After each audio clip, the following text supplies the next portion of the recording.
اتنے میں حکیم مرتگ آ گیا تھا اور اس نے کہا تھا یہ قیمت ترگت نہیں بلکہ ماریا چکائے گی، صرف وہی تیتن کو خبر دے سکتی تھی، وہ غدار ہے۔ ترگت کہتا ہے لیکن ہمیں اس بات کا یقین کیسے ہوگا ہرتگ صاحب؟ حکیم مرتگ کہتا ہے ہم ایسا کھیل کھیلیں گے ہمیں تیتن کا سر بھی مل جائے گا اور غدار بھی سامنے آ جائے گا۔ اس طرح یہ سارا کھیل کھیلا گیا تھا اور جال بچھایا گیا تھا۔ پھر حکیم مرتگ کہتا ہے ہم نے دشمن کو تباہ کر دیا ہے، اب تم دونوں صلح کر لو اور ایک دوسرے کے ساتھ گلے ملو۔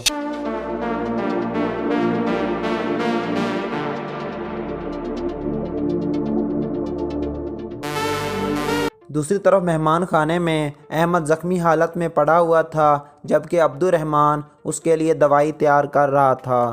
احمد کو ہوش آ جاتا ہے، وہ پوچھتا ہے ارطغرل صاحب کہاں ہیں؟ عبد الرحمن کہتا ہے وہ آپ کے زخموں پر پٹیاں باندھ کر سلطان کو بچانے کے لیے چلے گئے ہیں، انہوں نے آپ کی دیکھ بھال کے لیے ہم دونوں کو یہاں چھوڑ دیا ہے۔ احمد دعائیں دیتے ہوئے کہتا ہے اللہ تعالیٰ ارطغرل صاحب کی حفاظت فرمائے۔ دوسری طرف سلطان کا باورچی نصیر الدین جنگل میں ایک جگہ پر موجود تھا۔ اتنے میں سعادتین بھی وہاں آ جاتا ہے اور اسے کہتا ہے میں نے تمہیں سلطان کے پاس جوتے صاف کرنے کے لیے نہیں بھیجا تھا بلکہ تمہیں ایک اعلیٰ مقام پر پہنچانے کے لیے بھیجا تھا اور اب وہ وقت آ گیا ہے۔ نصیر الدین کہتا ہے میں اس بات سے بہت زیادہ خوف زدہ ہوں امیر حضرت۔ سعادتین کہتا ہے تم بالکل بھی پریشان مت ہو، آج رات تمہاری ساری پریشانیاں ختم ہو جائیں گی۔ نصیر الدین سعادتین سے ایک پوٹلی لے لیتا ہے، پھر کہتا ہے سلطان آج غیاث الدین کے ساتھ شکار پر گئے ہیں۔ سعادتین کہتا ہے بہت اچھے، سلطان جب اپنے پسندیدہ پرندوں کا شکار کر کے کھا رہے ہوں گے تو وہ اس دنیا سے رخصت ہو جائیں گے، آخر ایک عہد پورا ہو جائے گا۔ جب یہ کام کر لو تو مجھے آگاہ کر دینا، ہم دوبارہ یہیں ملیں گے، پھر میں تمہارے حق کے مطابق تمہیں ایک چیز دوں گا۔ کیا تمہیں میری بات سمجھ آ گئی؟ نصیر الدین ڈرتے ڈرتے کہتا ہے جی حضور مجھے سمجھ آ گئی، سلطان آج رات اپنے عہد کو پہنچ جائیں گے۔ پھر نصیر الدین وہاں سے اجازت لے کر چلا جاتا ہے اور یہاں اس قسط کا اختتام ہو جاتا ہے۔ لاشیں چوراہوں میں لٹکا دی گئیں۔ یہ 668 عیسوی کی ایک گرم صبح تھی۔ مصر کے بازاروں میں کاروبار زندگی شروع ہو چکا تھا۔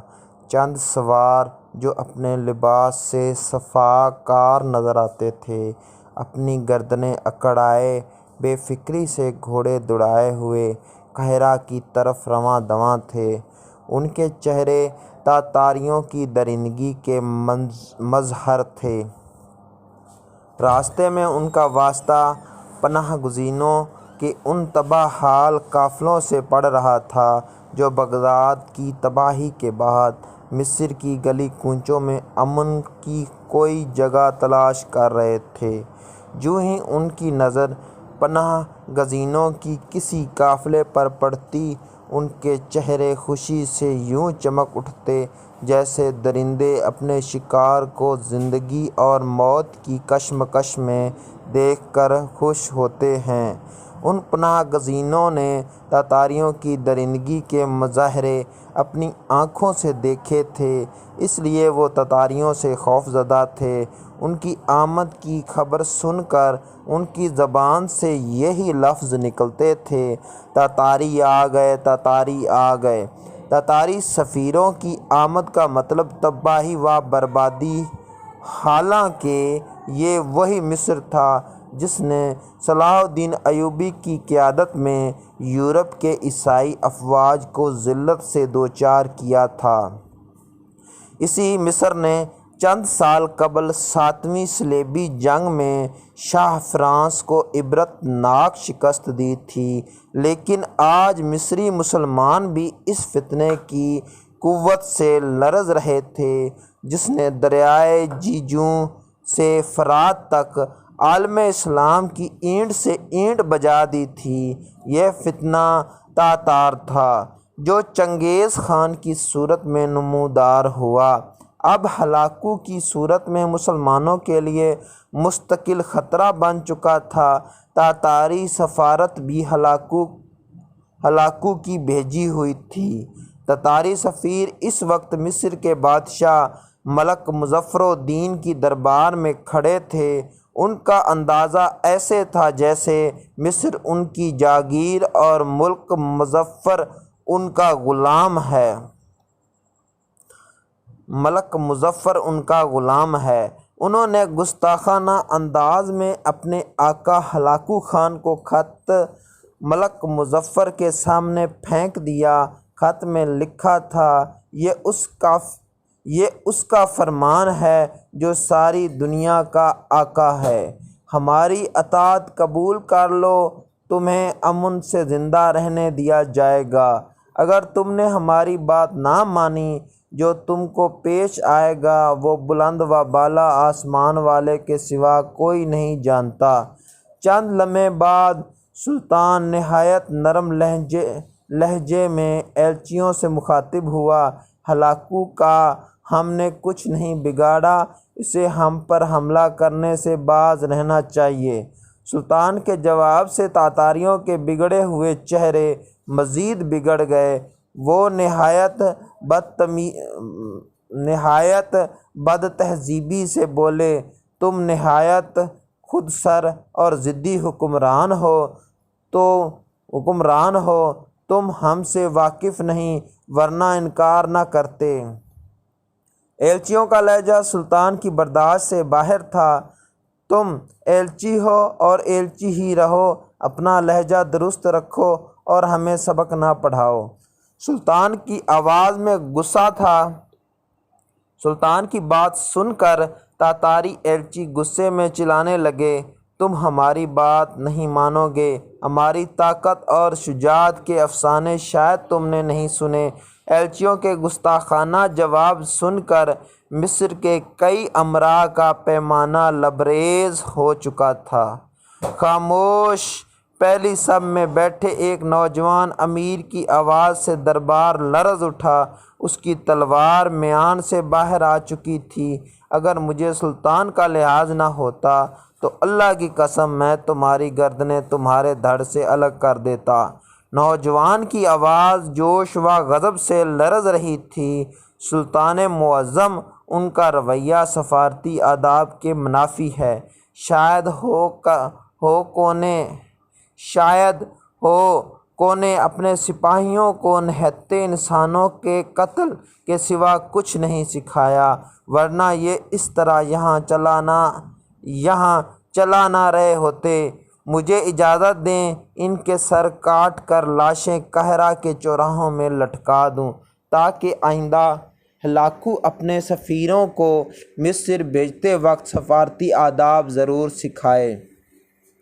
یہ امیر جس کی تلوار بھرے دربار میں میان سے باہر آ گئی تھی اور جس نے تاتاریوں کی لاشوں کو عبرت کا نشان بنا کر مصر کے چوراہوں پر لٹکا دیتا تھا، مصری عوام کے لیے ناواقف نہیں تھا۔ ابھی چند سال قبل منصورہ کے درمیان میں لڑی جانے والی 7ویں صلیبی جنگ میں اس نوجوان کی حیرت انگیز حربی چالوں سے عیسائی لشکر کو عبرتناک شکست ہوئی تھی۔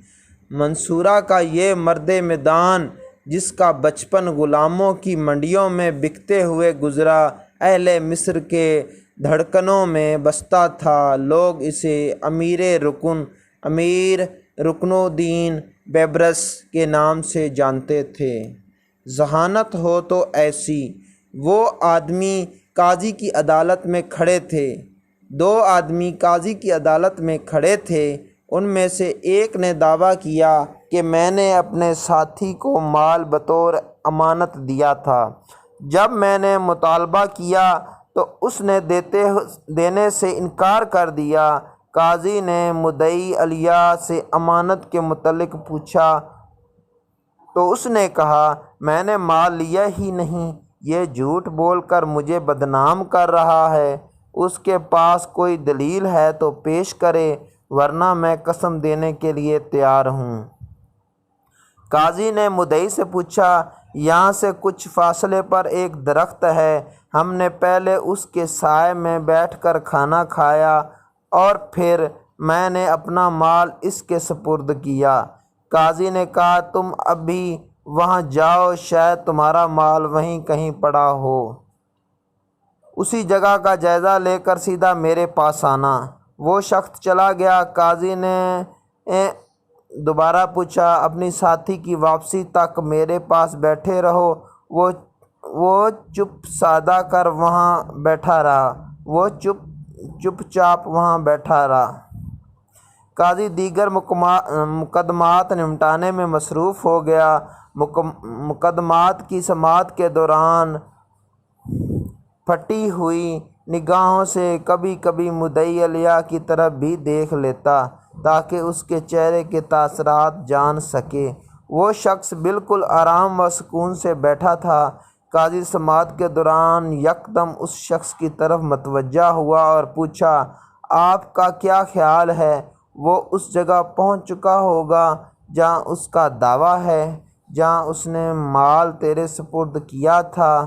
اس نے بے خیالی میں جواب دیا، نہیں، وہ جگہ یہاں سے کافی دور ہے، ابھی وہ رستے میں جا رہا ہوگا۔ قاضی نے غضبناک ہو کر کہا، کم بخت کمینے، تو مال لینے کا انکار کرتا ہے اور اس جگہ کا اعتراف کرتا ہے جہاں تو نے مال لیا تھا۔ تو خائن، جھوٹا اور بددیانت ہے۔ تو خائن، جھوٹا اور بددیانت ہے۔ وہ اچانک یہ حملہ دیکھ کر خوف سے کانپنے لگا اور اس نے اپنے جرم کا اعتراف کر لیا اور امانت واپس کر دی۔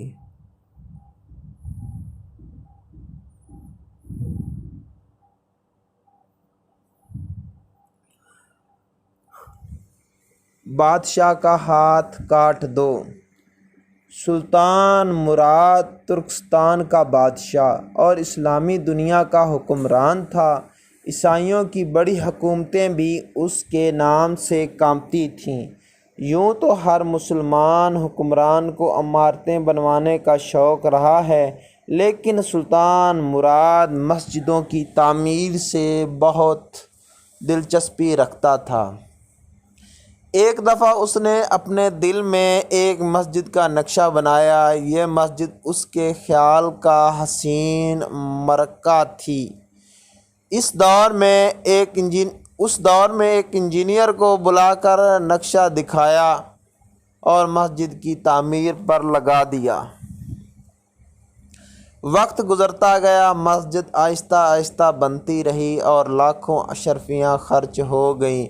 آخر مسجد مکمل ہو گئی، جو فی الواقع ایک اچھی عبادت گاہ تھی۔ انجینئر بڑے دعوے کے ساتھ بادشاہ کے حضور حاضر ہوا اور عرض کی کہ حضور، مسجد تیار ہے، ملاحظہ فرمائیے۔ بادشاہ نئی مسجد دیکھنے کے لیے گیا۔ مسجد کو ہر طرف سے دیکھا، اوپر سے، نیچے سے، شمال جنوب سے، مگر اتفاق دیکھنے کی اچھی عمارت اپنے تقاضے کے لیے بادشاہ کی پسند کی منتظر ہے، مگر بادشاہ ہے کہ اسے یہ عمارت قطعاً پسند نہیں آئی۔ وہ اپنے آپ کو سنبھالنے کی کوشش کرنے لگا۔ آخر جب نہ سنبھل سکا تو حکم دیا کہ انجینئر کا ایک ہاتھ کاٹ دیا جائے۔ یہ حکم ملنا تھا کہ جلاد نے فوراً ہاتھ کاٹ دیا۔ انجینئر کو یہ سزا بلا وجہ ملی تھی، اسے اور تو کچھ نہیں سوجا۔ وہ سیدھا قاضی کی عدالت میں جا پہنچا اور دعویٰ دائر کر دیا۔ قاضی نے بادشاہ کو حاضر کرنے کا حکم دیا۔ جب بادشاہ حاضر ہوا تو عدالت میں انجینئر بھی کھڑا تھا۔ بادشاہ یہ دیکھ کر گھبرا گیا۔ قاضی نے بادشاہ کے بیانات لیے اور حکم دیا، بادشاہ کا بھی ایک ہاتھ کاٹ دیا جائے۔ اس ہاتھ سے بھی خون گرنا چاہیے تاکہ وہ آئندہ غلط فیصلے سے پرہیز کرے۔ بادشاہ نے قاضی کا فیصلہ سنا تو اپنا ہاتھ آگے بڑھایا۔ انجینئر نے دیکھا تو اس کی چیخیں نکل گئیں اور بولا، میں نے انصاف پا لیا، میں بادشاہ کو اپنا خون معاف کرتا ہوں اور کسی دباؤ کے بغیر بخشتا ہوں۔ اتنا سننا تھا کہ بادشاہ کی جان میں جان آ گئی اور اس نے انجینئر کو بہت ساز و سامان دے کر رخصت کیا اور اللہ کا شکر ادا کیا کہ قاضی اسلامی احکام کے اعلان میں اس قدر دلیر ہے کہ بادشاہ کو بھی مجرم قرار دے دیتے ہیں۔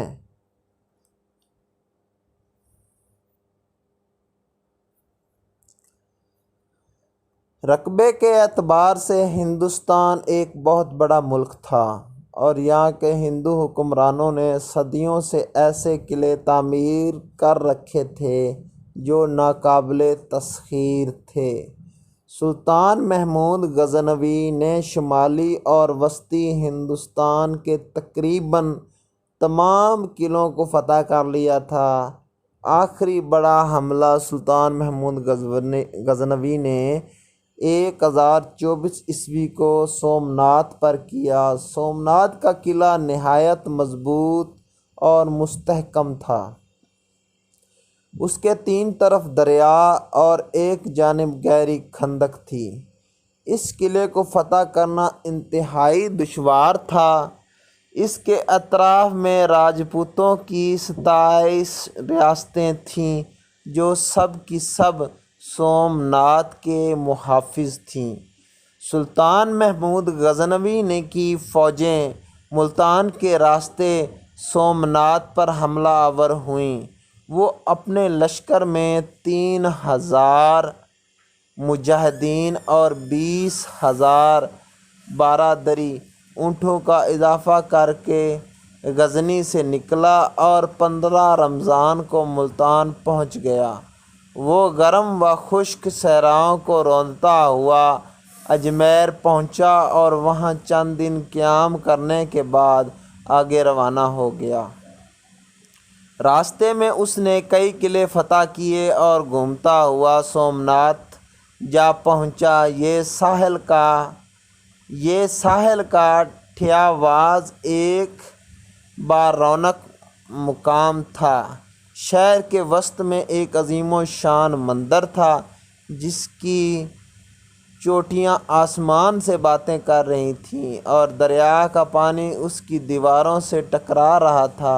اسلامی لشکر کے قریب پہنچتے ہی ہزاروں پجاری قلعے کی بلند و بالا دیوار پر آ کر کھڑے ہو گئے اور پکار کر کہنے لگے، ہمارا معبود اس لیے تمہیں یہاں لایا ہے کہ سب کو ایک دم ہلاک کر دے۔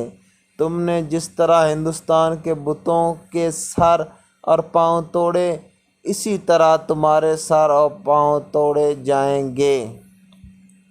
سلطان نے ان کے طعن و تشنیع کا کوئی خیال نہ کیا اور فوج کو پڑاؤ کا حکم دے دیا۔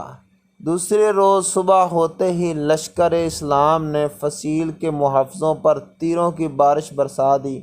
ہندو سپاہیوں کی ایک بڑی تعداد زخمی ہوئی تو انہوں نے فصیل خالی کر دی اور سومناتھ کے بت کے سامنے جا کر گرے، گڑ گڑا کر رونے لگے اور اپنے معبود سے مدد مانگنے لگے۔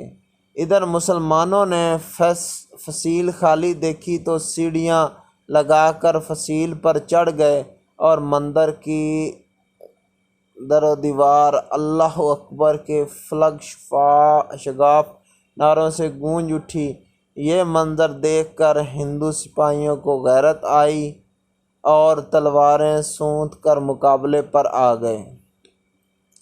شام تک دست بدست لڑائی ہوتی رہی اور اندھیرا چھانے پر دونوں فوجیں اپنے اپنے مقام پر واپس آ گئیں۔ تیسرے روز مسلمانوں نے پوری قوت سے حملہ کیا مگر اطراف کے راجاؤں کی فوجوں نے ان کو آگے نہ بڑھنے دیا۔ بڑا سخت معرکہ ہوا مگر جنگ کا فیصلہ نہ ہو سکا اور شام ہو گئی۔ اب ہندوؤں کی تعداد بہت بڑی تھی۔ چوتھے روز انہوں نے قلعے سے نکل کر اسلامی لشکر پر حملہ کر دیا اور مسلمانوں کو گھیرے میں لینے کی کوشش کی، لیکن سلطان محمود غزنوی کی جنگی تدبیروں سے وہ اپنے مقصد میں کامیاب نہ ہو سکے۔ جنگ اپنی عروج پر تھی۔ ہندو سر دھڑ کی بازی لگا رہے تھے۔ پجاری اشلوک اور منتر پڑھ پڑھ کر مسلمانوں کو للکار رہے تھے۔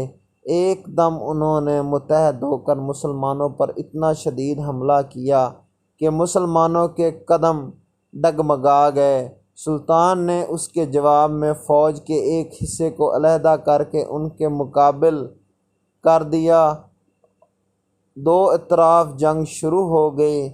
اسی اثنا میں بھیم دیوارجا اپنی تازہ دم فوج کے ساتھ آ پہنچا اور ہندوؤں کا غلبہ بڑھ گیا۔ سلطان نے دیکھا کہ ہندوؤں کی فوج میں مسلسل اضافہ ہو رہا ہے، جبکہ سلطان کا اللہ کے سوا مددگار نہیں تھا۔ چنانچہ اس نے ایک دھواں دار تقریر کی۔ اس تقریر نے لشکر کی رگوں میں جذبہ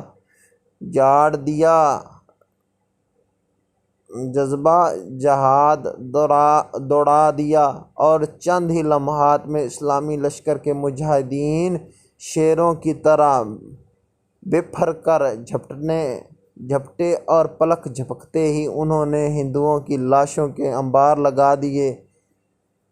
بھیم دیوارجا کے لشکر کے 5-6 ہزار سپاہی ایک ہی حملے میں زمین پر گر کر تڑپنے لگے، اور اسلام کے شیروں نے دوسری مرتبہ پھر حملہ کیا تو دشمن کو ٹھہرنا دشوار ہو گیا۔ بھیم دیوراجا سپاہیوں کو بھاگتے دیکھ کر خود بھی بھاگ گیا۔ ہندو لشکر جو قلعے کو بچانے کے لیے لڑ رہا تھا، راجاؤں کا یہ حال دیکھ کر گھبرا گیا اور دریا کی طرف دروازوں سے نکل کر بھاگنے لگا۔ مسلمانوں نے بھاگتے ہوئے ہندوؤں کا تعاقب کیا اور اس کی کثیر تعداد کو دریا میں ڈبو کر جہنم واصل کیا۔ مکمل فتح کے بعد سلطان محمود غزنوی مجاہدین کی ایک جماعت کو لے کر قلعے میں داخل ہوا۔ عمارت کو دیکھا بھالتا وہ اس حصے پر جا پہنچا جس کی چھت 56 ستونوں پر کھڑی تھی اور اس کے اندر سومناتھ کا بت نصب تھا۔ سلطان نے پتھر کے 5 گز لمبے ہندوؤں کے اس جھوٹے خدا کو توڑنا چاہا تو پجاریوں نے ہاتھ باندھ کر التجا کی کہ وہ اس کو نہ توڑے اور اس کے بدلے میں ہم سے جتنی چاہے دولت اور ہیرے جواہرات لے لے، لیکن سلطان کی غیرت ایمانی نے یہ گوارا نہ کیا، یہ پیشکش قبول نہ کی اور یہ کہہ کر کہ میں محمود بت فروش نہیں بت شکن کہلانا پسند کرتا ہوں، زور کی ضرب لگائی اور پتھر سے بنے سومناتھ کے بت اور ہندوؤں کے جھوٹے خدا کو پاش کر دیا۔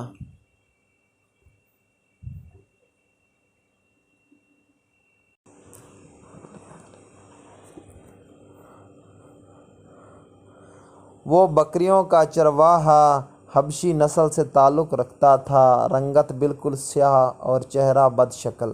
اس کے پاس سے بدبو کے بھبھوکے اٹھتے تھے۔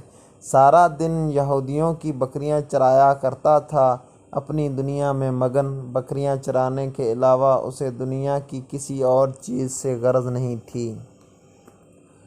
ایک دن بیٹھا ہوا تھا کہ یہودی جنگی تیاریوں کے بارے میں باتیں کرتے ہوئے پاس سے گزرتے ہیں۔ آج اچانک اس کے دل میں احساس جاگتا ہے کہ یہ یہود کس سے لڑائی کی تیاری کر رہے ہیں۔ میں بھی معلوم کروں کہ وہ کون سی طاقت ہے جو یہودیوں کے مقابلے پر آ رہی ہے۔ وہ یہودیوں کے پاس گیا اور ان سے پوچھا، یہ جنگ کس کے ساتھ کرنے والے ہو؟ وہ بولے، ہماری جنگ اس شخص کے ساتھ ہوگی جو نبوت کا دعویٰ کرتا ہے۔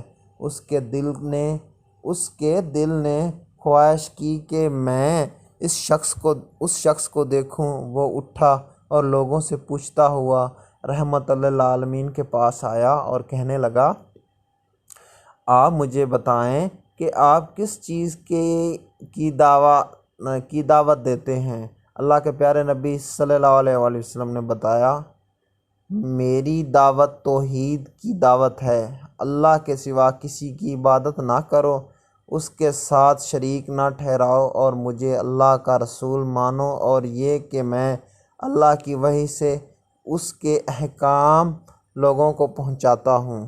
اس نے کہا کہ اگر میں ایک اللہ پر ایمان لے آؤں اور آپ کو اللہ کا سچا نبی مان لوں تو کیا ہوگا؟ آپ صلی اللہ علیہ وآلہ وسلم نے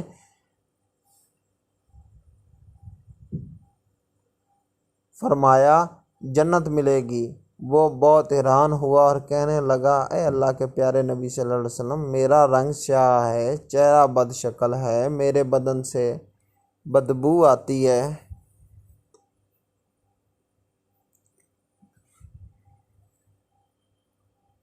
اور میرے پاس کچھ نہیں ہے۔ اگر میں اللہ کی راہ میں لڑتے ہوئے شہید ہو جاؤں تو کیا مجھے بھی جنت ملے گی؟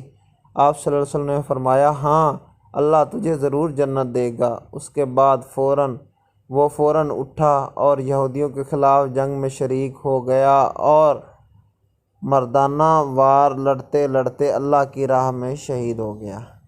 جب سرور کائنات کو اس کی شہادت کی خبر ملی تو آپ صلی اللہ علیہ وسلم نے اس کی لاش کو دیکھ کر فرمایا، اللہ نے اس کے چہرے کو حسین بنا دیا ہے، اس کے بدن کو خوشبوؤں سے معطر کر دیا ہے، اور جنت کی 2 حوریں اسے عطا کر دی ہیں۔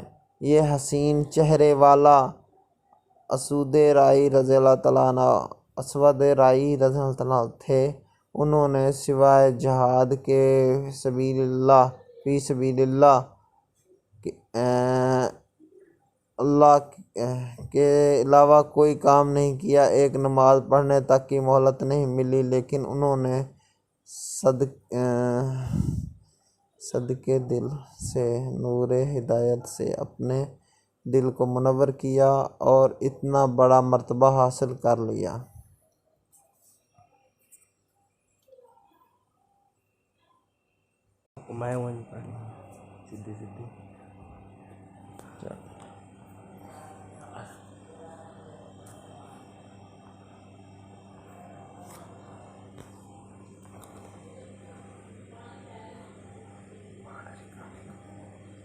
بول بھائی، ریکارڈنگ ہو گئے۔ 1 منٹ کھو جائے تو ریکارڈنگ روک اللہ میں 1 منٹ میں۔ چلاک سفیر کی ذہانت۔ مسلمان اجنا دین کا محاصرہ کیے ہوئے تھے۔ محاصرہ دن بدن لمبا ہوتا جا رہا تھا، ایلچیوں کا تبادلہ ہوتا رہا، صلح کی بات بنتی مگر بگڑ کر ٹوٹ جاتی۔ سیدنا عمر بن عاص رضی اللہ تعالیٰ عنہ مسلمانوں کے سپہ سالار تھے اور اس کیفیت کو توڑنا چاہتے تھے۔ ایک دفعہ گفتگو شروع ہوئی تو خود سفیر بن کر رومی سپہ سالار سے ملنے چلے گئے۔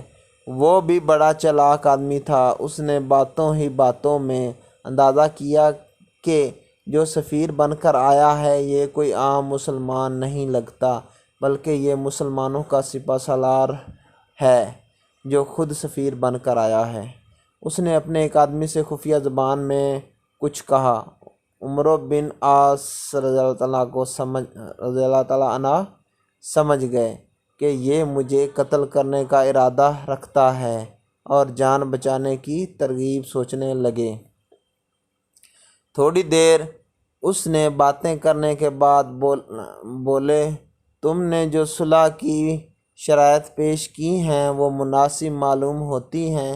ہمارے خلیفہ نے تم سے گفتگو کرنے کے لیے 10 آدمی مقرر کیے ہیں۔ کل میں ان کے ساتھ تمہارے پاس آ جاؤں گا اور ہم بیٹھ کر صلح کی تمام شرطیں طے کر لیں گے۔ رومی سپہ سالار نے سوچا، دشمن کی 1 کے بجائے 10 آدمی ہاتھ آ رہے ہیں، بہتر ہے کہ آج کے بجائے کل ان کے قتل کا منصوبہ بنایا جائے۔ اس نے اپنے اسی آدمی کو دوبارہ کچھ کہا اور دروازے کے پیچھے کھڑے آدمی کو جو عمر بن عاص رضی اللہ تعالیٰ عنہ کو قتل کرنے والا تھا ہٹا دیا اور مسلمانوں کے سفیر عمر بن عاص رضی اللہ تعالیٰ عنہ کو بڑے اتفاق سے رخصت کیا۔ سیدنا عمر بن عاص رضی اللہ تعالیٰ عنہ واپس آئے تو عہد کیا کہ آئندہ کبھی دشمن کا بھروسہ نہیں کریں گے۔ دوسرے دن رومی سپہ سالار کو حقیقت کا علم ہوا تو وہ بہت پچھتایا اور بولا، یہ شخص تو مجھ سے بھی زیادہ چالاک نکلا۔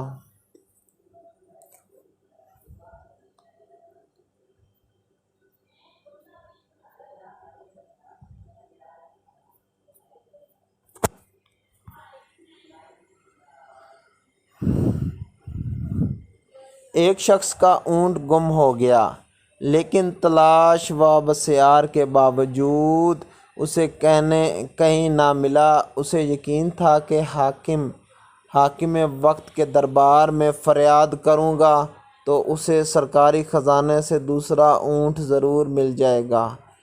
دارالحکومت اس کے علاقے سے کافی دور تھا، پھر بھی وہ کسی نہ کسی طرح خلیفہ کی رہائش تک پہنچنے میں کامیاب ہو گیا۔ وہاں کوئی دربان تو نہ تھا، البتہ ایک نوجوان نے مسافر کا استقبال کیا اور اسے بتایا کہ خلیفۃ المسلمین سرکاری کام سے کہیں گئے ہوئے ہیں، کچھ ہی دیر میں واپس آ جائیں گے، تب تک کے لیے آپ اس حجرے میں تشریف رکھیں، میں آپ کے لیے کھانا تیار کرتا ہوں۔ جب تک کھانا تیار ہو کر آیا، مسافر نے دیکھا کہ ایک شخص مکان سے متصل مسجد میں آ کر بیٹھا اور اپنے توشے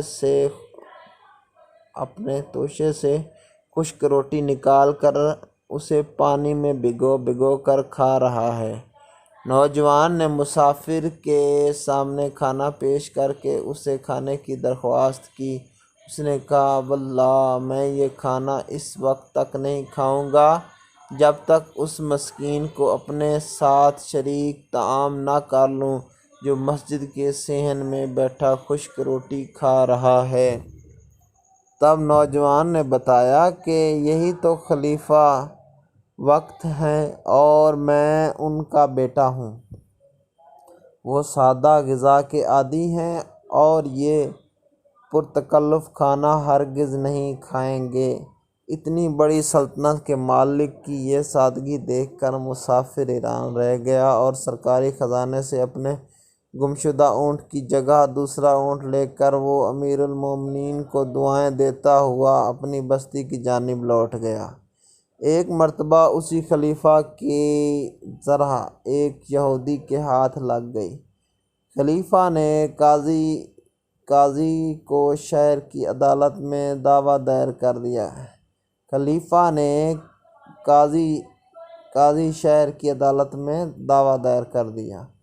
پیشی کے وقت عدالت نے مدعی سے اپنے حق میں گواہ پیش کرنے کو کہا۔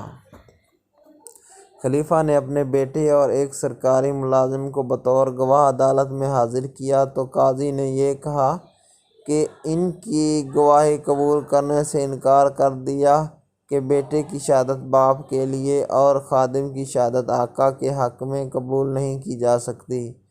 مدعی خلیفہ نے قاضی سے عرض کی، یہ محض میرا بیٹا نہیں، اسے رسول اللہ صلی اللہ علیہ وسلم نے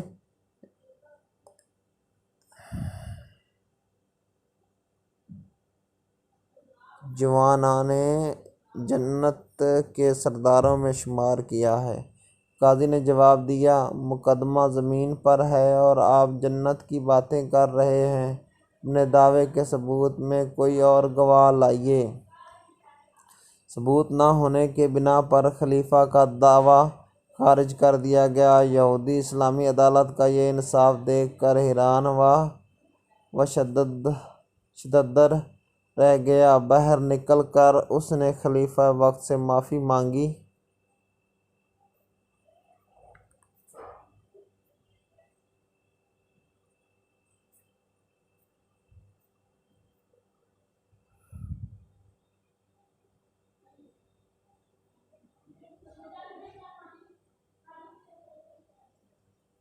اور ذرا ان کی خدمت میں پیش کر کے مسلمان ہو گیا۔ قاضی ابو شریح کی عدالت میں مقدمہ لے کر جانے والے